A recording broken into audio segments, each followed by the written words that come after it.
Hello, students. Welcome to the online platform of Vedant Academy. So, welcome back to the series of NCRT 9 to 12th, and this is our fourth part and the final part of French Revolution. अभी तक हमने देखा कैसे वहां पर monarchy को खत्म करके कॉन्स्टिट्यूशन आया और उसके बाद फिर जैकोबिन ने अपनी गवर्नमेंट बनाई और कैसे गवर्नमेंट का फॉल हुआ एंड उसके बाद फिर एक मिलिट्री डिक्टेटरशिप ने वहां पर रूल किया और जिसका नाम आप सुनते भी हैं नेपोलियन बोनापार्टे। उसके बाद हमने पढ़ा कि कैसे वुमेन का रोल रहा रेवोल्यूशन के दौरान, कैसे उनको राइट टू वोट के लिए लड़ना पड़ा, कैसे उनको एक्टिव सिटीजन्स के लिए लड़ना पड़ा और कैसे उनका 200 साल तक का संघर्ष चलता रहा और फिर 1946 में उनको राइट टू वोट मिला। मैंने आपसे पार्ट 3 में कुछ क्वेश्चंस भी पूछे थे जिसके बारे में आपने शायद जवाब दिया है और जिन्होंने नहीं दिया है they can prefer to video part 1, part 2, part 3 so you can understand about the French Revolution. Now we will continue from the abolition of slavery. देखिए, पहले टाइम में स्लेवरी की एक बहुत बड़ी दिक्कत थी।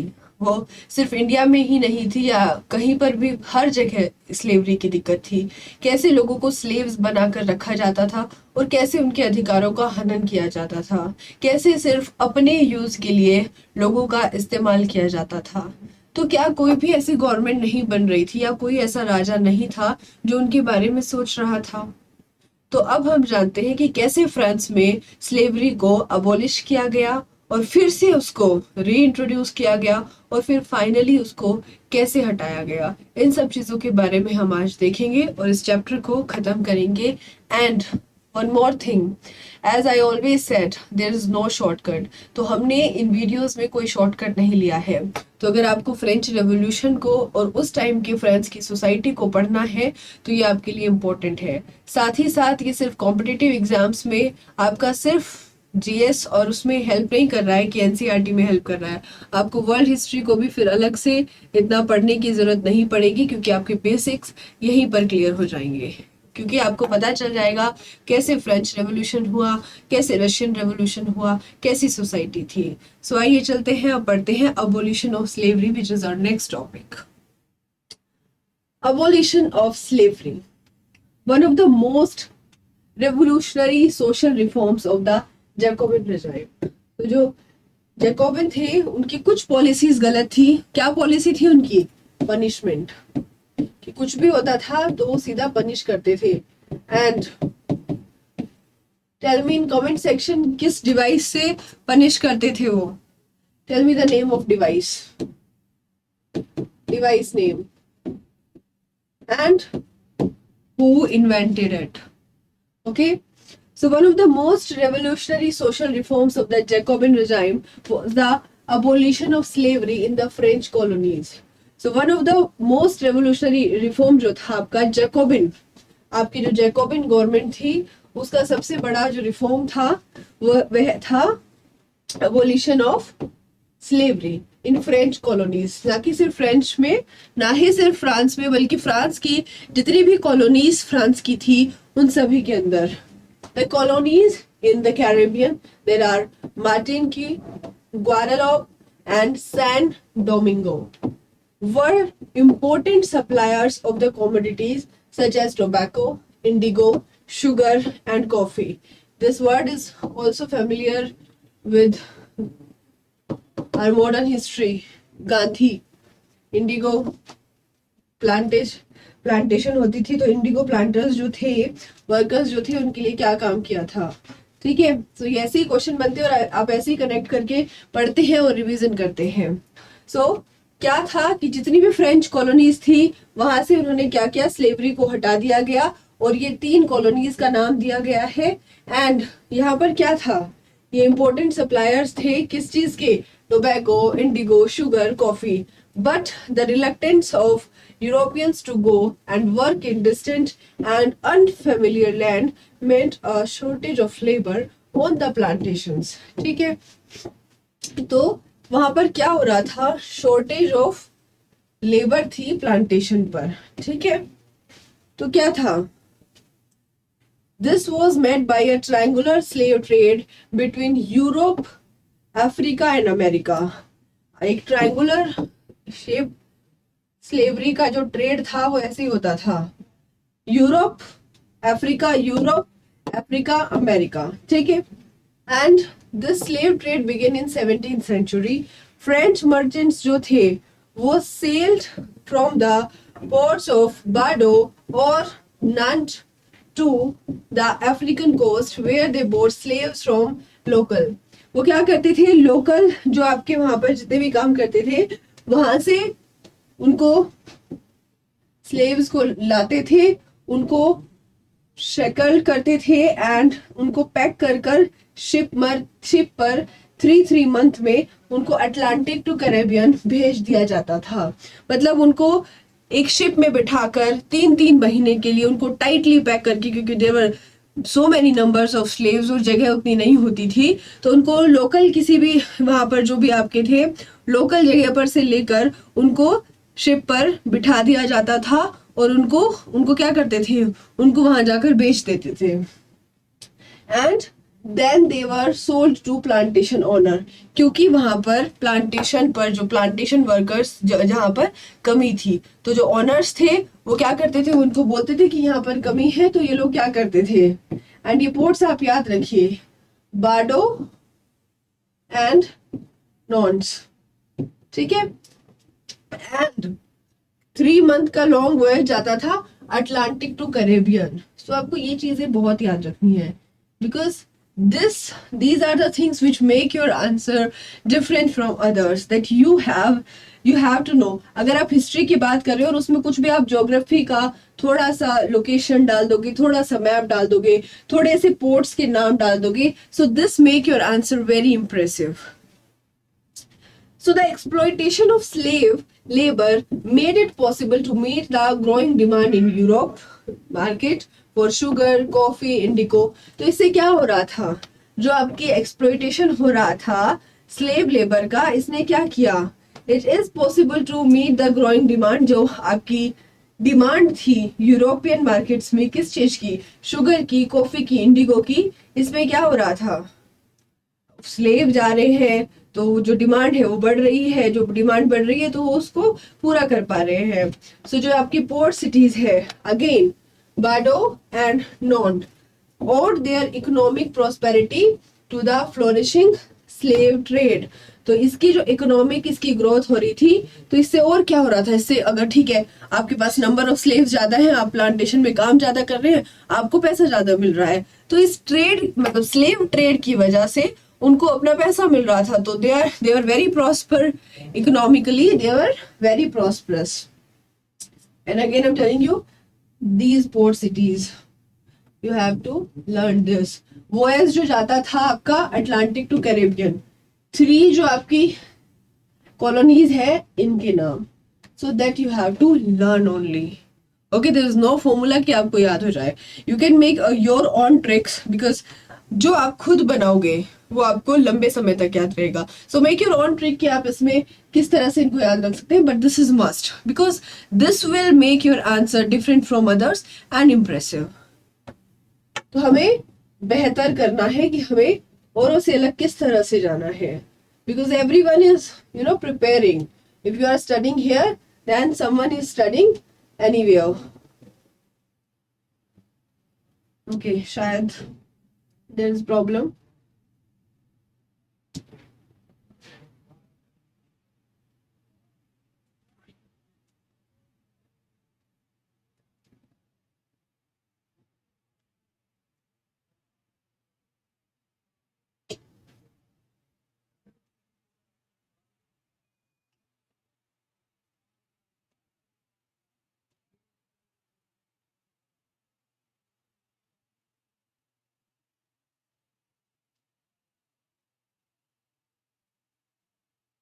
Sorry for the disruption. So, throughout the 18th century, there was little criticism of slavery. तो 18th century में थोड़ा बहुत criticism होना start हो गया. So the National Assembly held long debates about whether the rights of man should be extended to all the French subjects or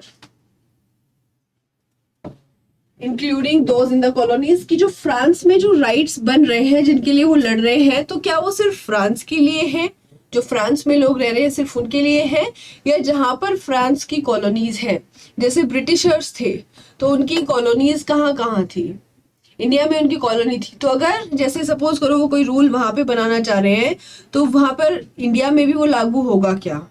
तो इसी तरह से जो फ्रांस में लोग रूल्स बना रहे थे, सो उस पर डिबेट्स चल रही थी कि या ये रूल्स जो बना रहे हैं ये सिर्फ फ्रेंच के लिए है, या ये जितनी भी फ्रेंच कॉलोनीज है उनके लिए भी लागू होंगे।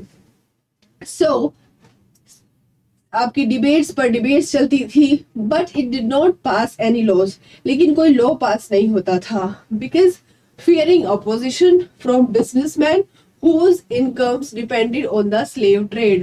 क्यों नहीं होता था, क्योंकि जितने भी आपके बिजनेसमैन हैं उनकी इनकम तो स्लेव ट्रेड पर है, तो अगर वो ऐसे बोल देंगे तो फिर तो जो लोग हैं, हम इक्वालिटी की बात करते हैं, तो इसका मतलब कोई स्लेव रहेगा ही नहीं, तो वो क्यों इस चीज को पास होने देंगे। सो इसी चीज पर डिबेट होती थी, और जो डिबेट करते थे उनको क्या डर था, जो बिजनेसमैन थे उनको यही डर था कि अगर हमने इसको पास होने दिया तो व्हाट अबाउट देयर इनकम। तो अपनी इनकम की वजह से वो स्लेव ट्रेड के बारे में कोई भी रूल जो है पास नहीं होने देना चाहते थे। Then it was finally the convention. Now tell me what was the convention? Convention का क्या मतलब है, कन्वेंशन क्या था।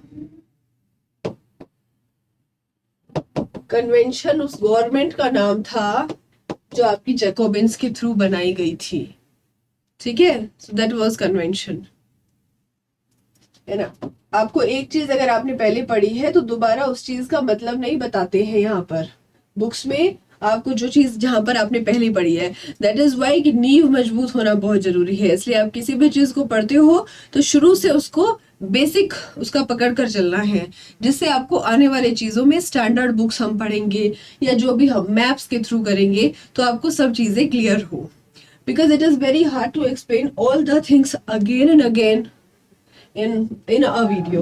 So convention वो गवर्नमेंट थी जो जैकोबिन्स के थ्रू बनाई गई थी, which in 1794 legislated to free all slaves in French overseas possessions। ठीक है, तो उन्होंने क्या किया,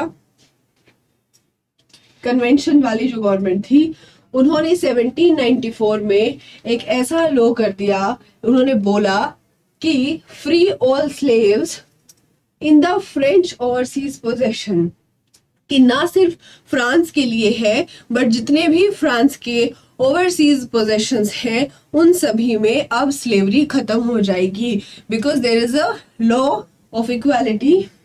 सो this however and after that आपके नेपोलियन जी आए, सो उन्होंने क्या किया, 10 साल बाद आकर री इंट्रोड्यूस कर दिया स्लेवरी को। यही मैंने आपको स्टार्टिंग में बताया था। खत्म किसने किया, शुरू कब से हुआ, 17वीं सेंचुरी से। क्यों शुरू हुआ, क्योंकि वहां पर कमी थी वर्कर्स की प्लांटेशन के लिए, और अगर उन्हें पैसा कमाना था तो उन्हें स्लेव्स चाहिए थे, लेकिन बिजनेसमैन अपनी इनकम की वजह से उनके लिए कोई लॉ पास नहीं करते थे। लेकिन फाइनली जब जैकोबिन क्लास आई, उसने रेवोल्यूशनरी काम किए, तो उसने एक फैसला लिया कि अब जितने भी फ्रेंच के ओवरसीज पोजेशंस हैं उन सब में स्लेवरी को अबॉलिश कर दिया जाएगा।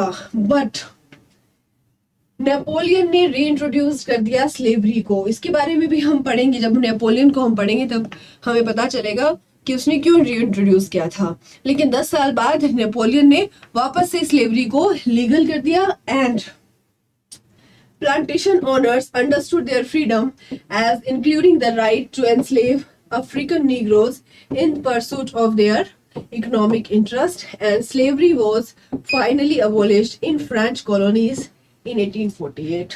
और ये आप बात करें 1794 की, एंड एट लास्ट जब आपकी खत्म होती है 1894 में, देखिए सॉरी 1848 में। So now you can see the difference, ये आप कहाँ से बंद करने लगे थे और कब जाकर फाइनली बंद होता है। ओके, नीग्रोज आपकी जो term used for the indigenous people of Africa south of Sahara desert, and it is a derogatory term not in common use any longer. ठीक है, अब इसको यूज में नहीं लेते हैं। ये किस लिए यूज होती थी? जो आपके अफ्रीका में जो लोग होते थे जो सहारा डेजर्ट के साउथ में रहते थे, so this term was used for this. Okay, तो ऐसे जो स्लेवरी का जो इतिहास रहा है फ्रांस के लिए, उसके बारे में हमने पढ़ा कि कैसे वहां पर स्लेवरी को हटाया गया, रीइंट्रोड्यूस किया गया, एंड फाइनली 1848 में फ्रांस और उसकी सारी कॉलोनीज में अब हमें स्लेवरी से मुक्ति मिल गई। Now revolution in everyday life. अब वहां की सोसाइटी, हमने रेवोल्यूशन से पहले सोसाइटी पढ़ी थी कि रेवोल्यूशन क्यों हुआ। अब हम रेवोल्यूशन के बाद जो मिला उसके बाद वहां की डेली लाइफ के बारे में देखेंगे कि क्या हो रहा था। The revolution and everyday life. Can politics change the clothes people wear, the language they speak, or the books they read? क्या पॉलिटिक्स चेंज कर सकता है कि जो आप पहनते हो, आप लैंग्वेज जो बोलते हो, या आप जो पढ़ते हो? The years following 1789, France saw many such changes in the life of men, women, and children. And the revolutionary governments took it upon themselves to pass laws that would translate the ideals of liberty and equality into everyday practice. जो आपकी governments थी वो अपने क्या करती थी, law पास करती थी जिनसे लिबर्टी के बारे में, इक्वालिटी के बारे में, कैसे हमें एवरीडे लाइफ में हम उसको लेकर आए, उन सब चीजों के बारे में लॉ पास होते थे। One important law that came into effect after the storming of Bastille. Bastille जो थी आपकी फोर्ट की जो प्रिजन थी जो तोड़ी गई थी, एंड पार्ट 1 में इसका पूरा कंप्लीट डिस्क्रिप्शन हमने दिया है, so you can refer that. So Bastille in the summer of 1789 was the abolition of censorship. इससे क्या हुआ था? सेंसरशिप अबॉलिश हुई थी। ठीक है, इन द कि किसी भी चीज की, जैसे क्या होता था सेंसरशिप में, हम क्या समझते हैं, कभी किसी बुक्स पर आपकी रोक लगा दी, कभी किसी न्यूज़पेपर पर रोक लगा दी, तो उसके लिए क्या करना पड़ता था, सेंसर, जैसे मूवीज को सेंसर बोर्ड से पास कराया जाता है, तो ऐसे ही सेंसरशिप को खत्म कर दिया गया था बास्टिल तोड़ने के बाद।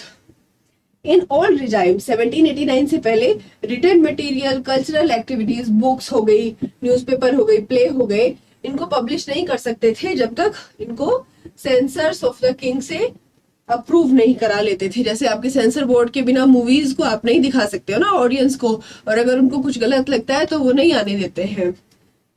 तो ऐसे ही होता था। तो इसलिए जब उन्होंने बास्टिल को तोड़ा तो उन्होंने कहा अब हम किंग के बारे में या किंग के दबाव में नहीं रहेंगे। तो उन्होंने क्या किया कि अबोलिशन ऑफ सेंसरशिप का एक लॉ बना दिया। Now the declaration of the rights of man and women proclaimed freedom of speech.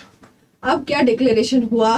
Rights of man and citizen proclaimed freedom of speech, expression to be a natural right, newspaper pamphlets, books, and printed pictures flooded the towns of France from where they traveled rapidly into the countryside. उसके बाद क्या हुआ? लोगों के rights के लिए लड़ने लग गए लोग। न्यूज़पेपर पैम्पलेट्स के थ्रू, बुक्स के थ्रू, प्रिंटेड पिक्चर्स के थ्रू फ्रांस में क्या एक बाढ़ सी आ गई, और उसके बाद धीरे धीरे उसके कंट्री साइड में भी जाने लगी।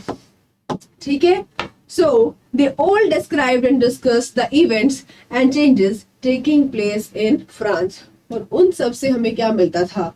जैसे फ्रांस में कुछ भी हो रहा है, कोई भी इवेंट हो रहा है, हमारे आसपास कोई भी इवेंट होता है, हम लोग डायरेक्टली नहीं देखते हैं। आजकल तो चलो यूट्यूब आ गया, इंटरनेट आ गया, पहले तो नहीं होता था। तो लोग न्यूज़पेपर का वेट करते थे या मंथली मैगजीन का यूज करते थे कि आसपास देश दुनिया में क्या हो रहा है। तो ऐसे ही जब रेवोल्यूशन चल रहा था तो वहां पर एक ऐसी न्यूज़पेपर की, पेपर्स की, प्रिंटेड पेपर, पोस्टर लगाते थे। किस लिए? कि हमारे को अब राइट्स चाहिए, right to equality, right to freedom, सभी के लिए। तो इससे क्या हो रहा था, आसपास के इलाकों में भी इन सब चीजों के बारे में जाना जा रहा था कि फ्रांस में क्या हो रहा है, कैसे कैसे इवेंट हो रहे हैं, कैसे कैसे वो लोग रेवोल्यूशन कर रहे हैं, और क्या क्या वहां पर पॉलिटिकल चेंजेस हो रहे हैं, क्या क्या लॉज आ रहे हैं, क्या सही है और क्या गलत है। So they all described and discussed the events taking place in the France कि क्या क्या चेंज हो रहा है फ्रांस की सोसाइटी में. They all described and discussed the changes. Okay. Freedom of the press also meant that opposing views of events could be expressed. कि आप अगर किसी चीज को अपोज कर रहे हो, आप अगर फ्रीडम की प्रेस की फ्रीडम की बात करते हो, तो इससे क्या होता है कि जो अगर आप कुछ भी हो रहा है गवर्नमेंट के अपोज में भी हो रहा है, तो आप क्या करते हो, उसके भी बारे में बात कर सकते हो. ऑलराइट. सो उसको भी हम एक फ्रीडम ऑफ प्रेस में रखेंगे. Each side sought to convince the others of its position through the medium of print. ठीक है, हर एक साइड दिखाई जाती थी कैसे कैसे हो रहा है. प्लेज, सॉन्ग्स, आपके फेस्टिव प्रोसेशंस, ये अट्रैक्ट करते थे लार्ज नंबर ऑफ पीपल को. And this was one way that could grasp and identify with ideas such as liberty or justice that political philosophers wrote about at length in texts which only a handful of educated people could read. आपके जो philosophers होते थे वो लिखते थे, लंबे लंबे text लिखते थे, लेकिन वो किसके लिए था, वो सिर्फ आप जो एजुकेटेड लोग हैं सिर्फ उसी को पढ़ सकते हैं. तो लेकिन अगर हमें क्राउड गैदर करना है, लोगों को जागरूक करना है, तो उसके लिए क्या करना पड़ता है. लोग क्या करते थे, लोग पेपर्स लेके आते थे, प्लेज करते थे, सॉन्ग्स लिखते थे, सॉन्ग्स गाए जाते थे, एंड उसके बाद फेस्टिव प्रोसेशंस होते थे. तो उससे क्या होता था, large number of people attract होते थे, वहां पर आते थे, and then they discuss about that. और अगर उन्हें कुछ गलत लगता था तो उसके लिए फिर वो रेवोल्यूशन करते थे. Okay, they gather together.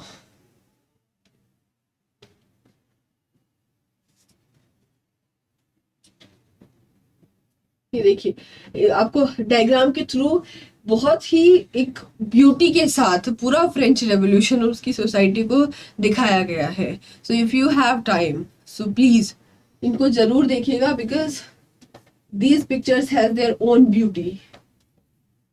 Okay. So अब हम इन चीजों को पढ़ लिया है हमने कि फ्रेंच रेवोल्यूशन में क्या हो रहा है. हमने क्या क्या पढ़ा है. देखिए, हमने बड़ी सोसाइटी, ठीक है, 1789 से पहले की, प्री 1789, जिसको हम बोलते हैं ओल्ड रेजिम.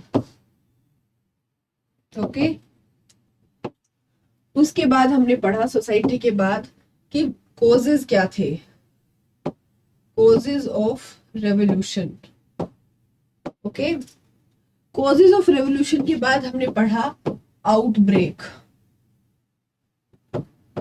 कैसे हुआ. फिर हमने पढ़ा कि कैसे आपका जो राजा था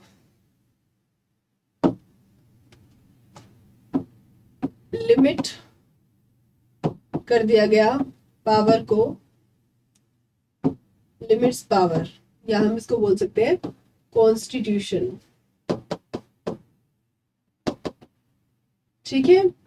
उसके बाद, ठीक है, लिमिट कर दिया गया मोनार्क की पावर के बारे में और हमें एक कॉन्स्टिट्यूशन मिल गया. आफ्टर दैट क्या होता है, complete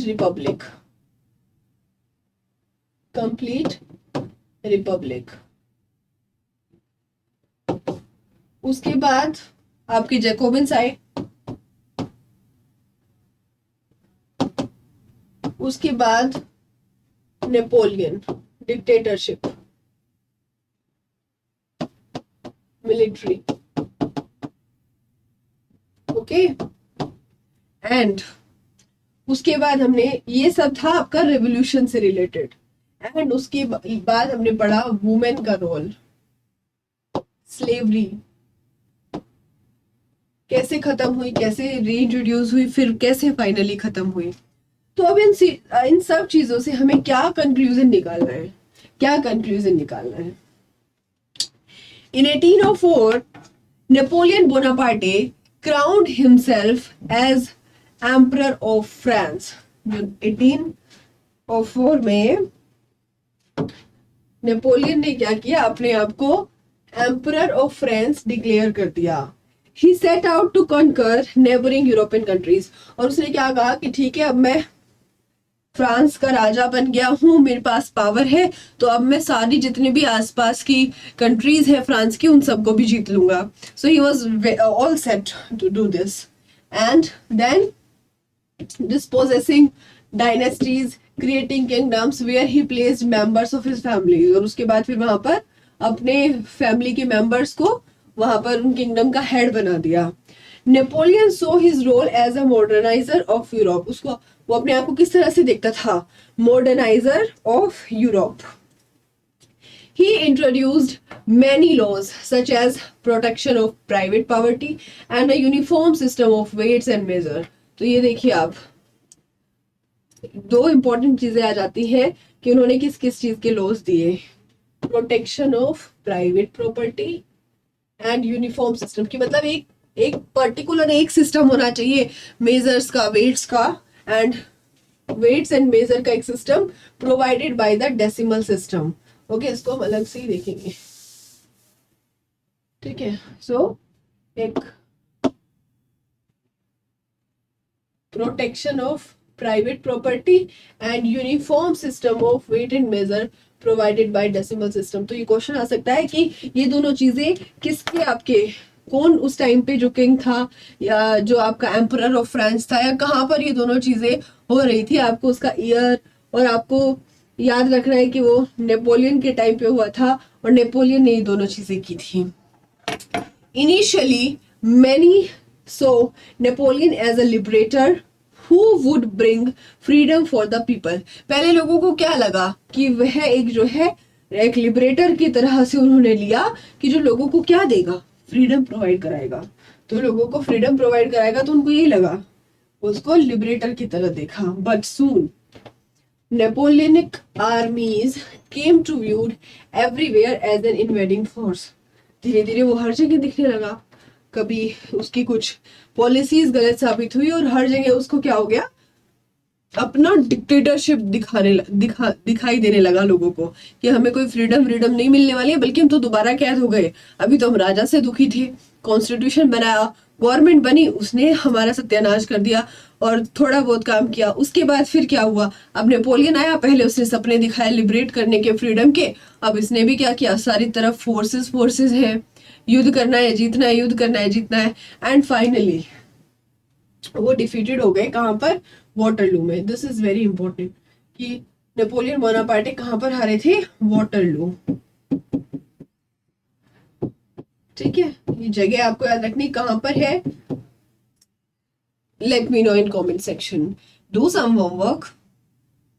So 1815, you have to know the year, and many of his measures that carried the revolutionary ideas of liberty and modern laws to other parts of Europe had an impact on people long after Napoleon had left. उसके बाद जितने भी उनके measures थे या ideas थे liberty के, modern laws के, जो सभी यूरोप पे थे, उनका एक इम्पैक्ट पीपल पर था. उसके वो चले गए, लेकिन उसके बाद भी उनका इम्पैक्ट लोगों पर था. And one more thing I want to ask you people that if you want to, देखिए यहाँ पे नेपोलियन का थोड़ा सा ही जिक्र हुआ है, जो कि आपके फ्रेंच रेवोल्यूशन के लिए, इतना पहले जो फ्रेंच रेवोल्यूशन हुआ, इस चैप्टर में हम फोकस करें फ्रेंच रेवोल्यूशन पर, ना कि नेपोलियन पर. बट नेपोलियन की अपनी एक अलग हिस्ट्री है. सो इफ यू वांट कि नेपोलियन के ऊपर एक अलग से वीडियो बनाया जाए, उसमें उसकी सारे पॉलिसीज के बारे में दिखाया जाए, बताया जाए, उसके वर्ड्स के बारे में, then let me know. if you will comment me, then I can see कि बनाना चाहिए या नहीं बनाना चाहिए by majority of your comments. अगर majority लोग चाहते हैं, then we will definitely make a video on Napoleon or any personality. We will discuss we are going to discuss many revolution about many personalities. So if you want कि ऐसे एक personality है जो एक historical point of view से बहुत important है, so we can make a video on that person. Okay, इसके लिए इतना ही इम्पोर्टेंट है कि नेपोलियन बोनापार्टे वाटरलू में हार गए. उन्होंने ये दोनों चीजें दी थी. 1804 में उनको अपने आप को उन्होंने खुद ही घोषित कर लिया था emperor of France. Okay, the ideas of liberty and democratic right were the most important legacy of French revolution. तो अब देखिए हमें मिला क्या फ्रेंच रेवोल्यूशन से. मैंने आपको लास्ट क्लास में भी बताया था कि फ्रेंच रेवोल्यूशन से हमें मिला क्या। The ideas of liberty and democratic rights were the most important legacy of French Revolution, and these spread from France to rest of Europe during the 19th century, where feudal systems were abolished. Colonized people revoked the idea of freedom from bondage into their movements to create sovereign nation state, and Tipu Sultan and Ram Mohan Roy are two examples of individual who responded to the ideas coming from revolutionary France. तो ये दोनों example है जो हमारे देश के हैं, इनका एग्जाम्पल दे सकते हैं। टीपू सुल्तान एंड राम मोहन रॉय, ये दो एग्जाम्पल है जो जिन्होंने रिस्पॉन्ड किया किसके लिए, जो आइडियाज आए थे उनके थ्रू, और कितना काम इन्होंने किया है। राम मोहन रॉय का नाम आप हर जगह सुनोगे।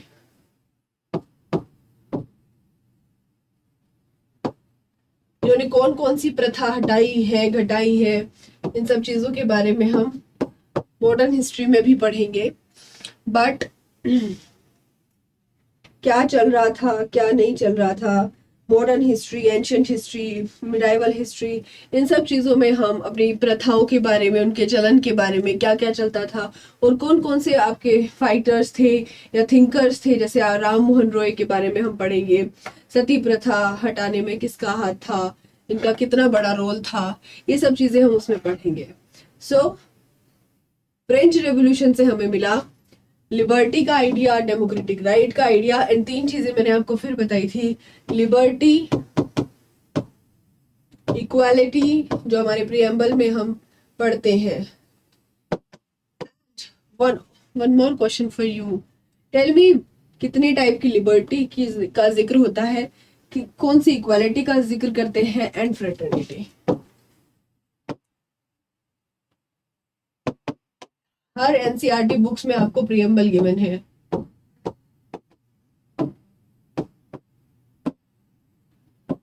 सो डू लेट मी नो कि आपने प्रीएम्बल को कितने अच्छे से पढ़ा है। Okay, we the people of India, this and this. So उसमें आपको किस किस फ्रीडम का जिक्र हुआ है, किस किस इक्वालिटी का जिक्र हुआ है, और fraternity you all know very well. So ये चीजें हमें मिली थी फ्रेंच रेवोल्यूशन से। So I think French revolution अब आपके बिल्कुल टिप्स पर हो जाना चाहिए, उसकी क्या भूमिका थी, कैसे उसका आउटब्रेक हुआ, कैसे वहां पर राजा को हटा दिया गया, मार दिया गया, फिर गवर्नमेंट बनी, फिर गवर्नमेंट का फॉल हुआ, नेपोलियन आए, नेपोलियन भी डिफीट हो गए, और फिर क्या होता है ये आप देखिए आजकल फ्रांस में क्या चल रहा है, वहां पर किस किस तरह से रूल होता है। Okay, so now I think there are exercise.